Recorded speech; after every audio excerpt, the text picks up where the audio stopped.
Hello everyone, नमस्कार आप सभी को। आज इस 325वें दिन के वीडियो में आप सभी का स्वागत है। आइए कुछ महत्वपूर्ण प्रश्नों को देखते हैं जो आने वाली संगीत की प्रतियोगी परीक्षाओं में पूछे जा सकते हैं। इसलिए आप इस वीडियो को बिना स्किप किए पूरा जरूर देखिए, जिससे कि आपकी आने वाली प्रतियोगी परीक्षाओं की अच्छे से तैयारी हो पाए। ठीक है, तो आज का पहला प्रश्न है, विपंची वीणा में तार होते हैं। विपंची वीणा में 9 तार होते हैं। ठीक है, 9 तार होते हैं विपंची वीणा में।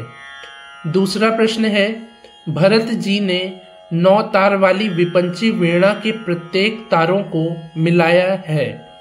भरत जी ने 9 तारों वाली विपंची वीणा को बनाया है और इसके प्रत्येक तार को इन्होंने मिलाया है स्वरों से, जिन स्वरों के नाम है षडज, ऋषभ, गंधार, अंतर गंधार, मध्यम, पंचम, धैवत, निषाद और काकली निषाद। इन 9 स्वरों से 9 तारों वाली विपंची वीणा को भरत जी ने मिलाया है। ठीक है, इसके बाद तीसरा प्रश्न है, चित्रा वीणा में तार होते हैं। चित्रा वीणा में 7 तार होते हैं। विपंची वीणा में 9 तार और चित्रा वीणा में 7 तार होते हैं। चौथा प्रश्न है, किस वीणा में 2 तारों को जोड़कर 9 तारों वाली विपंची वीणा को भरत जी ने बनाया था। तो ये वीणा है चित्रा वीणा। चित्रा वीणा जो है 7 तारों वाली वीणा है और इसमें 2 तारों को जोड़कर भरत जी ने 9 तारों वाली विपंची वीणा का निर्माण किया था। पांचवा प्रश्न है, नाट्य शास्त्र लिखा गया है। नाट्य शास्त्र लिखा गया है नाग युग में। भरत जी का जो समय है, काल है, उसको नाग युग कहा जाता है। तो नाग युग में ही भरत जी के द्वारा नाट्य शास्त्र ग्रंथ को लिखा गया है और इसका समय माना जाता है 200 ईसा पूर्व से 400 ईसा पूर्व तक। यानी कि ईसा मसीह जी के जन्म के 200 वर्ष पहले से 400 वर्ष पहले तक नाट्य शास्त्र ग्रंथ को लिखा जाता है। कोई इसका समय निश्चित नहीं है।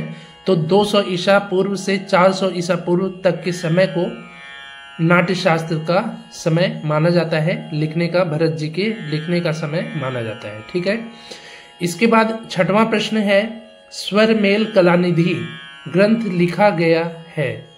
स्वरमेल कलानिधि ग्रंथ लिखा गया है 1550 में। 1550 में रामामात्य जी के द्वारा स्वरमेल कलानिधि ग्रंथ को लिखा गया है। इसके बाद सातवां प्रश्न है, किस वीणा पर सबसे पहले पर्दे बांधे गए थे। तो सबसे पहले पर्दे बांधे गए थे मतंग मुनि जी के द्वारा किन्नरी वीणा पर। किन्नरी वीणा एक ऐसा वीणा है जिसमें 3 तुम्बे होते हैं। ठीक है, और इसके जो रचयिता है मतंग मुनि जी हैं और इन्होंने ही सबसे पहले किन्नरी वीणा पर पर्दे बांधे थे। इससे पहले किसी भी वीणा पर पर्दे या सारिका भी कहा जाता है इसको, ये नहीं होते थे, पर मतंग मुनि जी ने सबसे पहले जो बांधा है किन्नरी वीणा पर पर्दों को बांधा था। ठीक है, इसके बाद 8वां प्रश्न है, मतंग मुनि ने कितनी गीतियों का वर्णन किया है। मतंग मुनि जी ने 7 गीतियों का वर्णन किया है, जिनके नाम हैं शुद्धा, भिन्ना, गौड़ी, बेसरा, साधारणी, भाषा, विभाषा। शुद्धा, भिन्ना, गौड़ी, बेसरा, साधारणी, भाषा, विभाषा, ये 7 गीतियां हैं जिन्हें मतंग मुनि जी ने वर्णन किया है। इसके बाद 9वां प्रश्न है, लखनऊ घराने की नींव नृत्य में किसने रखी है। लखनऊ घराने की नींव नृत्य में, डांस में रखी थी महाराजा ठाकुर प्रसाद ने। महाराजा ठाकुर प्रसाद जी ने लखनऊ घराने में नृत्य की नींव रखी थी। 10वां प्रश्न है, कंठे महाराज कौन सा बाज बजाते थे।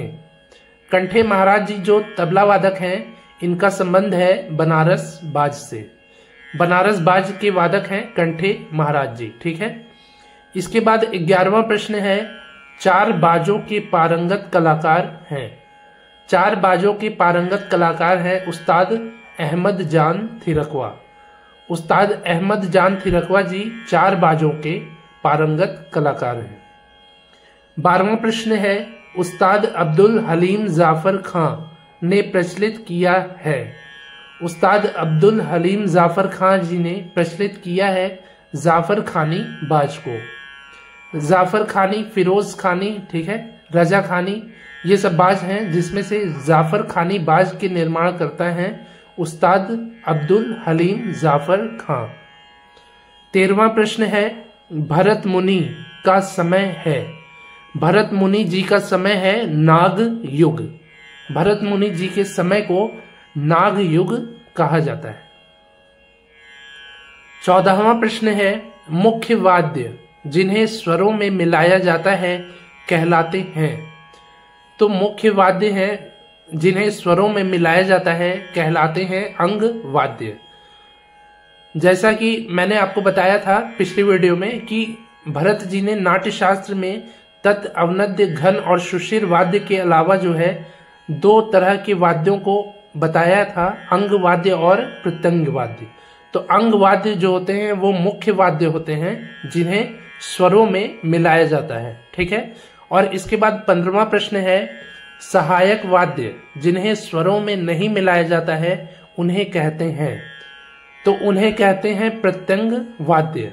अंग वाद्य जो थे वो मुख्य वाद्य थे जिन्हें स्वरों में मिलाया जाता था, और प्रत्यंग वाद्य जो है मुख्य वाद्य के सहायक वाद्य होते थे जिन्हें स्वरों में नहीं मिलाया जाता था, ठीक है। तो भरत जी ने नाट्य शास्त्र में तत्, घन, अवनद्य, सुशिर के अलावा अंग और प्रत्यंग वाद्यों का वर्णन किया है। और अंग वाद्य जो होते हैं ये मुख्य वाद्य होते हैं, प्रत्यंग वाद्य सहायक वाद्य होते हैं। अंग वाद्यों को स्वरों में मिलाया जाता है, प्रत्यंग वाद्यों को स्वरों में नहीं मिलाया जाता है, ठीक है। इसके बाद 16वां प्रश्न है, पलुष्कर पद्धति में कोमल स्वर का चिन्ह है। पलुष्कर जी के ताल पद्धति में कोमल स्वरों का चिन्ह है ध के नीचे हलंत, ठीक है। धैवत स्वर जैसे कि मैंने लिखा है उसके नीचे जो आप हलंत लगाएंगे ये पलुष्कर ताल पद्धति का कोमल स्वर का चिन्ह है। इसके बाद 17वां प्रश्न है, बैले है। बैले है नृत्य नाट्य। नृत्य नाट्य है बैले, केवल नृत्य नहीं कहेंगे, नृत्य नाट्य ये दोनों कहेंगे बैले को, ठीक है। इसके बाद 18वां प्रश्न है, ओपेरा है। ओपेरा है गीति नाट्य। ओपेरा है गीति नाट्य और बैले है नृत्य नाट्य।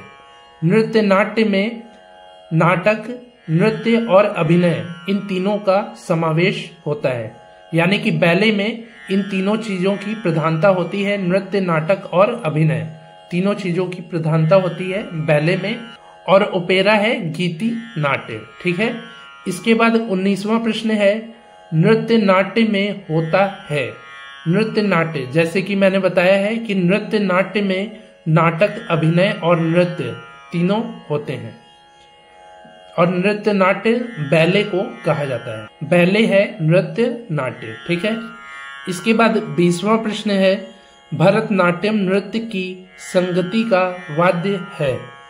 भरतनाट्यम नृत्य की संगति का वाद्य है मृदंगम। मृदंग वाद्य जो है ये भरतनाट्यम नृत्य के साथ संगत में बजाया जाता है। तो ये हो गए आज के 20 महत्वपूर्ण प्रश्न। उम्मीद है आपको ये सभी प्रश्न अच्छे से समझ में आए होंगे। आज ये 325वें दिन का वीडियो मैंने बनाया है। इसके पहले मैंने 324 महत्वपूर्ण वीडियोस को बनाया है जिसके प्लेलिस्ट का लिंक नीचे डिस्क्रिप्शन में है। यदि आपने अभी तक उन महत्वपूर्ण वीडियोस को नहीं देखा है तो अवश्य ही देख लीजिए, जिससे कि आपकी आने वाली प्रतियोगी परीक्षाओं की अच्छे से तैयारी हो पाए, ठीक है। तो मिलते हैं ऐसे ही अगले नए वीडियो में, तब तक के लिए नमस्कार, धन्यवाद।